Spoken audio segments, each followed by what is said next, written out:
One of these tax strategies I'm about to tell you guys alone is saving me $22,000 in money paid to the IRS in 2022.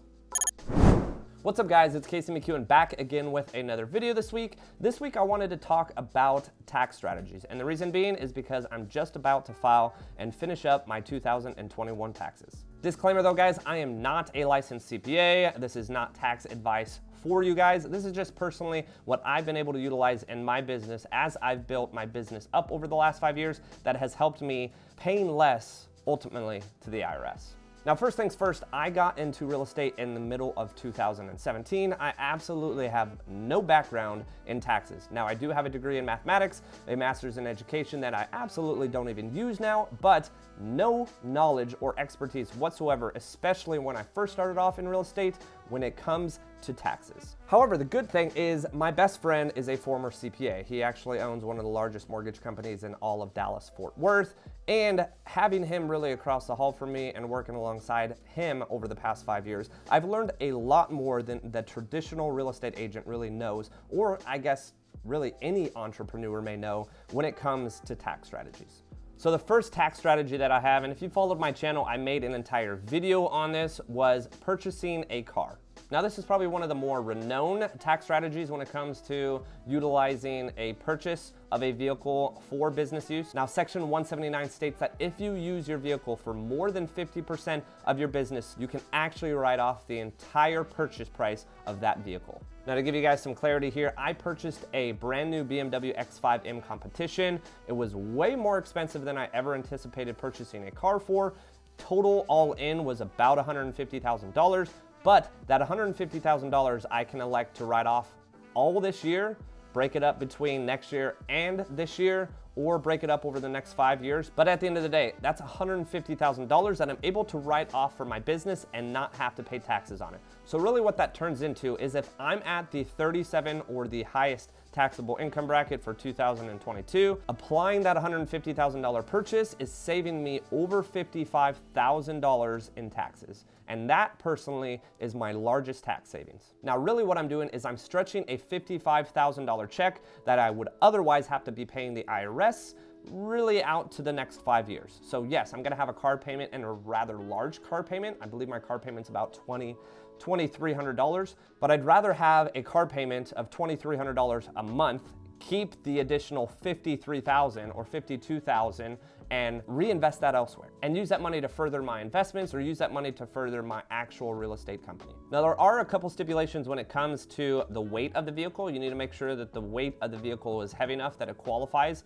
for this said tax strategy. And also the variance of total tax savings is going to differ depending on your taxable income bracket. The exact example I used was assuming you're at the highest income tax bracket of 37%. Now, the next tax strategy is going to be the next highest savings. It's one of my favorite, and honestly, it's one that I see very few people even doing, and it's unfortunate because it's a direct contribution to you as a person, as an investment, and that's going to be a SEP IRA. Now, to break this down for you, because it can kind of get confusing, is first things first, you need to set up a proper LLC. In my case, it's a S-Corp. The S-Corp salaries, meaning my parent company, KMAC Realty Group, salaries me as an individual, McKeown, almost $250,000. That $250,000 can be contributed to a SEP IRA based on that value. So to give you some direct numbers, in the year of 2021, I actually had a salary of $228,000.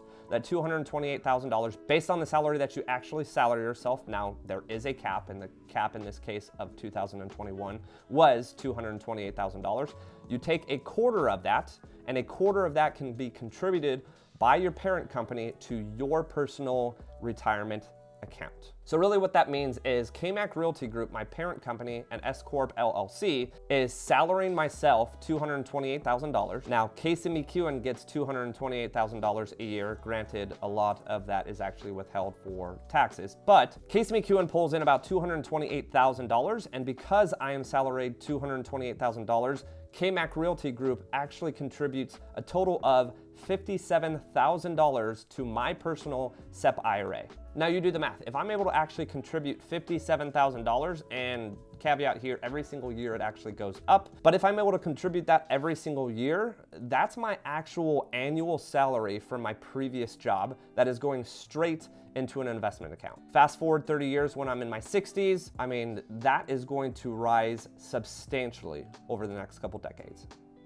Now, just to update you for 2022, it has increased as a maximum of $228,000 as an annual salary to $244,000, allowing you to contribute no longer $57,000, but actually $61,000.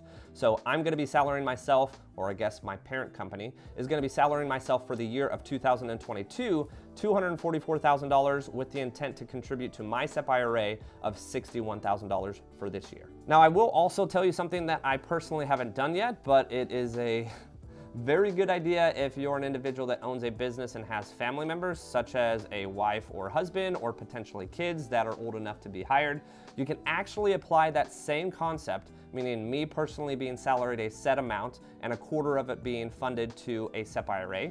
Let's say I was married with a wife. I could go ahead and employ my wife, let's say for just $100,000. That $100,000 would be an expense, as well as the fact that a quarter of that $100,000, or $25,000, KMAC Realty Group could then go fund her SEP IRA and contribute to her retirement.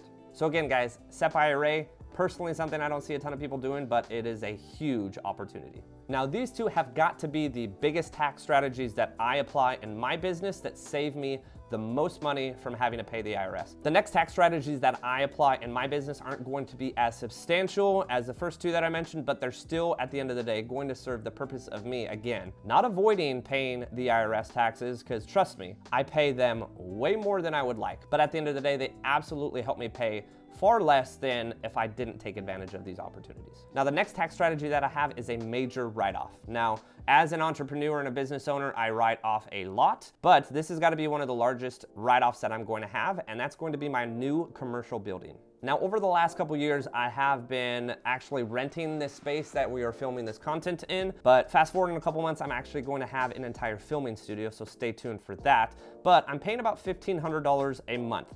$1,500 a month for the entire year is only about $18,000. Now, fast forward to 2022, I'll be moving into my commercial property in about 2 months. My entire mortgage with HOA and everything combined is gonna be between $9,000 and $10,000 a month. You do the math, it's gonna be over $100,000 a year as far as a write-off. Now, I do have 2 tenants that will be producing income, so that will offset a little bit, but the 2 units that I personally, KMAC Realty Group will be occupying, I would say the expense-wise is gonna run me between $60,000 and $80,000 a year. Now, this is $60,000 to $80,000 that I'm gonna be able to write off, but here is the cool part. That $60,000 to $80,000 then gets turned back around and as actually income for another separate LLC. That separate LLC, though, has expenses. Expenses such as the HOA, such as the HVAC units, the roof, or potentially any other miscellaneous items that I need to pay for. It's the same thing as a rental property. Rental properties are a tremendous asset when it comes to tax saving strategies. Again, as I mentioned, I'm basically house hacking a commercial property and I'm using a separate LLC to pay for it. Now, to piggyback off of a large expense, technically it's not going to be my largest expense. Now, I have started to hire additional employees, and honestly, employees come with the good and the bad. Now, as you guys are aware, there's only 24 hours in a day. Unfortunately, I'm awake for a majority of them. I actually had to start hiring individuals to be able to leverage myself to allow me to do more income producing activities and allow the individuals that I hire to do stuff that's more tedious or stuff that I don't necessarily like. Now, this boils down to leverage. I absolutely believe in leverage, leveraging other people to be able to do stuff that you don't either necessarily like, that you're not an expert in, that you don't even know how to do. I personally have no idea how this video is going to be edited, so I am not editing it. I'm having a full-time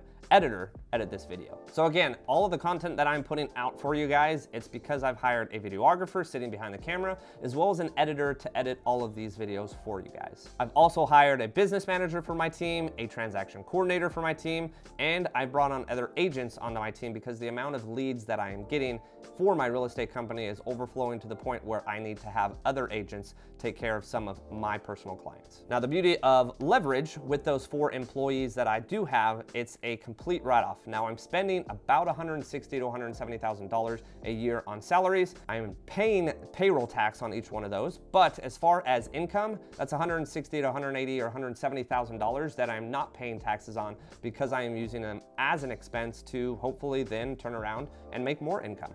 Now, the next tax strategy that I have for you guys is make sure that you date someone in the realm of your business. For instance, I'm dating a realtor, so if we go and travel, it's a business expense. No, I'm totally kidding. At the end of the day though, a lot of my travel is being able to be deducted as a business expense because, for example, I wound up traveling to Florida purely for vacation this past weekend. Well, wound up actually finding my best friend down in Miami, only about 45 minutes away. We traveled down with my girlfriend and his wife. At the end of the day, I paid for dinner, complete business expense. Reason why is because we were able to talk business while we were having dinner. Now, I will say there is definitely some personal travel, such as what I just mentioned, that could be written off as a business expense. Now, to piggyback off of travel, there is going to be a lot of opportunity when it comes to personal travel that you can certainly write a portion of it off when it comes to business. Example being what I just mentioned when it came to dinner, finding out that an individual that I work alongside was having dinner just 30 to 45 minutes away or was staying 30 to 45 minutes away. There's actually going to be a lot of opportunities for you to write off some of the expenses when it comes to personal travel, as long as at the end of the day,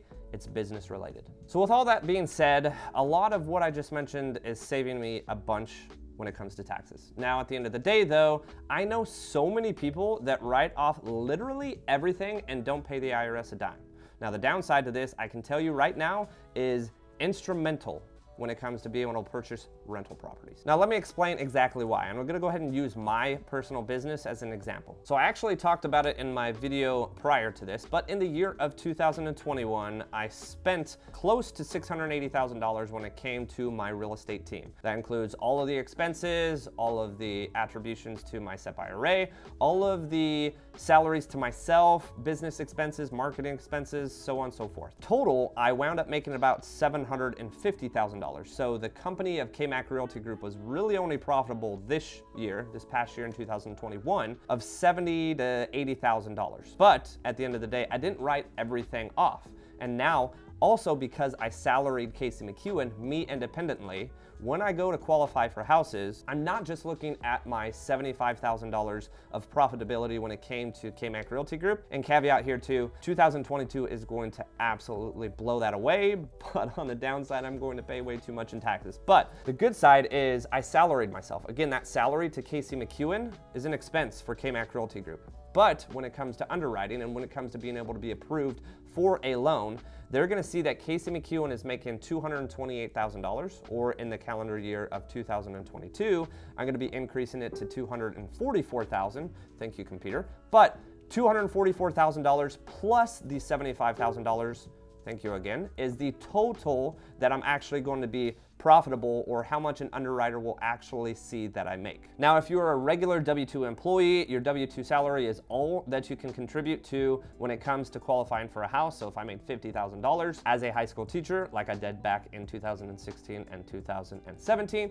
that $50,000 is all I can really use as far as qualifiable income for an underwriter. But you can see the purchasing power when it comes to Casey McKeown's $228,000 or $244,000 salary, plus the profitability of KMAC Realty Group of $75,000. I'm pulling in about $300,000 a year. And again, when it comes to self-employment, you need to have 2 years of tax returns. So by the end of 2022, unfortunately, I'm going to pay way too much in taxes, but that $75,000 in profit will increase. Let's say I make $150,000 and I'm increasing my salary to $244,000. Again, do the math. I'm gonna be jumping from $300,000 a year to close to $400,000 a year in profit. Now, the big perk here is when you start to acquire much larger assets, this is going to be able to help you to qualify for those larger assets. So at the end of the day, guys, taxes suck. We all hate them. Honestly, I wish they weren't a thing, but they do serve a purpose as much as I do hate them. But at the end of the day, there's definitely ways that you can contribute to a retirement account for yourself, buy a nice car, travel some, and be able to write a lot of it off. Again, guys, I'm not a licensed CPA. This is not tax advice for you. This is just me personally, what I am using in my business, and hopefully you can take a couple of these tips and maybe apply them someday in your business. But again, guys, I appreciate you watching. Make sure to like and subscribe, and stay tuned for the next video. All right. Bing bong, bing bong, bing bong. Minutes? 54, 58. Hey, good luck.